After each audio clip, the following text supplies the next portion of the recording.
Chapitre 90. La charité suite. La charité, qui procède de Dieu, est le lien entre les créatures et Dieu. Celles qui sont en état de grâce sont reliées au Créateur par la charité, qui est la source de la vie. Le Créateur a une relation intime avec chacun d'entre nous par la charité. Il habite en nous quand nous sommes en état de grâce, et nous sommes alors reliés à lui, comme les feuilles d'un arbre sont reliées au cœur de l'arbre par la sève. La sève de cet arbre de vie est la charité. L'âme catholique, en état de péché mortel, est comme une feuille qui ne reçoit plus la sève et qui se flétrit. Elle meurt et risque de se décrocher à jamais de sa branche, de tomber et d'atteindre le sol où elle se décomposera totalement. Pour comparer avec ce qui est palpable, la charité pour l'âme est un peu comme ce qu'est la vie pour le corps. La charité, comme la vie, sont d'essence divine. Elles sont le lien avec Dieu. Dans un corps vivant, il existe une cohésion extraordinaire entre les atomes assemblés pour constituer les molécules, comme les acides aminés, qui s'associent pour constituer des protéines, puis des cellules et des tissus, et enfin des organes, qui constituent le corps d'un être. Cet être se nourrit et respire pour tirer de l'air et des aliments l'énergie nécessaire à ses fonctions vitales. L'ensemble des réactions chimiques qui permettent à cet être de rester en vie est d'une prodigieuse complexité. Les processus métaboliques d'un corps dégradent des structures complexes comme les aliments en structures simples de l'ordre de la molécule qui servent de matériaux pour synthétiser de nouvelles macromolécules qui régénèrent le corps. La vie est une merveille de Dieu. Elle recycle la matière et un corps vivant remplace la plupart de ces cellules qui meurent sans que l'œil ne puisse le percevoir. Il faut la connaissance et l'outillage du scientifique pour le voir et comprendre le fonctionnement de ces processus, mais tout l'outillage et toute la connaissance du biologiste ne peuvent expliquer la raison d'être du métabolisme d'un être vivant, sans l'existence de Dieu qui crée et maintient la vie. Car sans l'action de Dieu, pourquoi un tel ensemble de réactions complexes chercherait-elle à maintenir une cohésion entre des atomes réunis dans une structure aussi élaborée et précise qu'un être vivant? Comment ces phénomènes seraient-ils possibles sans une volonté initiale de créer un tel chef-d'œuvre? On constate chaque jour que cet équilibre et cette cohésion prodigieuse existant entre les atomes qui gardent en vie les êtres vivants sont si fragiles, si improbables en un mot, si miraculeux, qu'à l'instant même où la vie cesse, dès qu'elle quitte le corps, la cohésion de l'édifice s'écroule. Le processus de putréfaction s'enclenche. Ainsi, quand l'instant d'avant, tout était si bien ordonné, l'instant d'après, c'est le délitement. Dans l'âme, c'est un peu le même principe. Dès que la grâce quitte l'âme à cause du péché, tout se délite. Toute vie est une expression de la volonté divine. C'est par sa volonté que les atomes qui constituent un corps tendent vers le même but, la survie de ce corps. La volonté de Dieu donne l'impulsion divine qui permet à un être d'exister.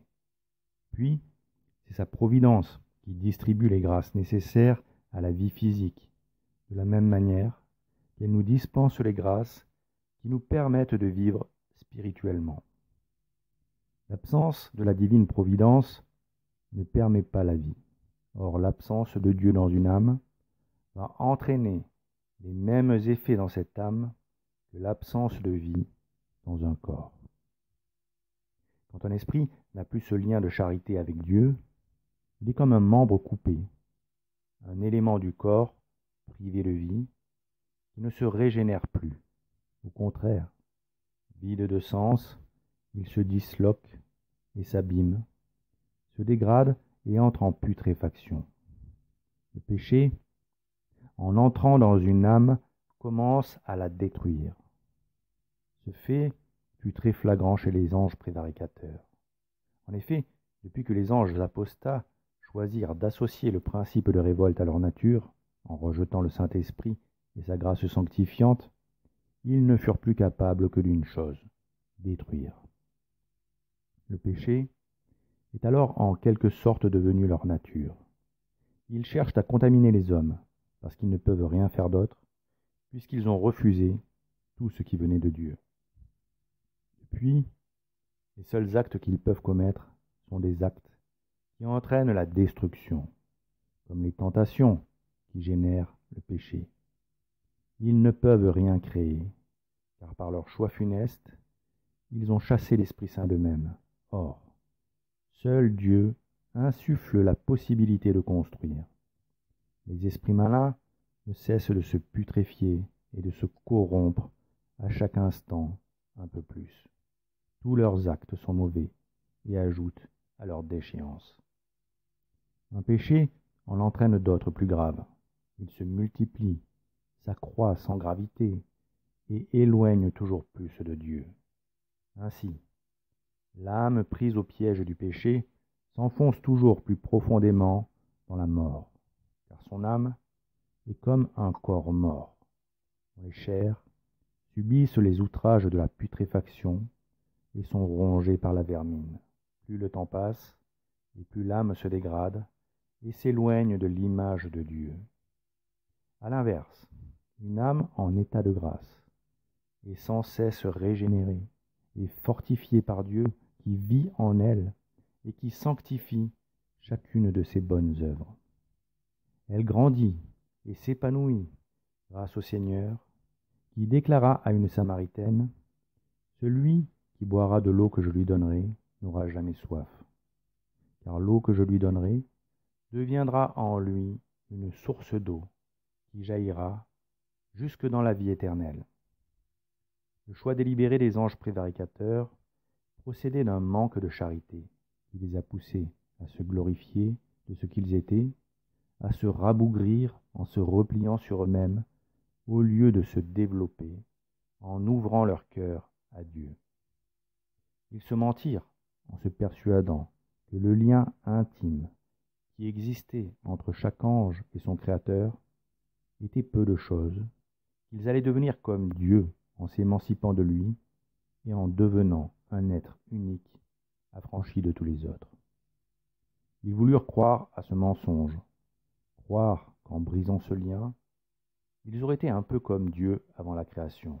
Pourtant, de par sa nature trinitaire, le Dieu unique en trois personnes n'a pour ainsi dire jamais été à proprement parler seul, puisque depuis toujours le Père, le Fils et le Saint-Esprit sont unis par cette charité qui est au cœur de la Sainte Trinité.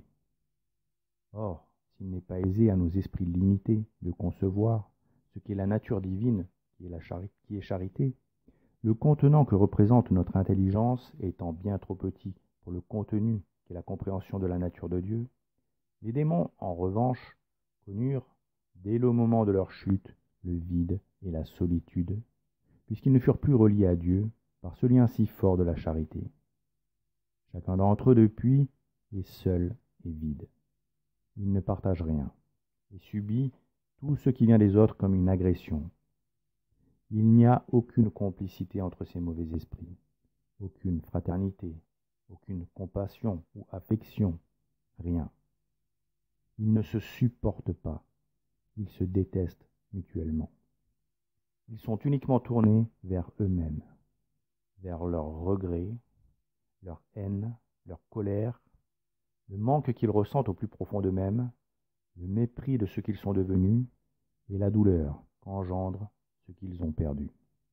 Ils sont seuls, n'écoutent personne, n'obéissent que sous la contrainte et la peur, et chaque parcelle de leur existence est utilisée à nuire aux hommes. Les conséquences du rejet de la charité sont terribles pour les anges prévaricateurs comme pour les pécheurs. Et c'est en ce rejet de la charité et en cette absence de charité que l'on peut distinguer la rébellion qui agit forcément contre la justice, de la désobéissance qui peut dans certains cas procéder de la charité. il convient de distinguer désobéissance justifiée et rébellion.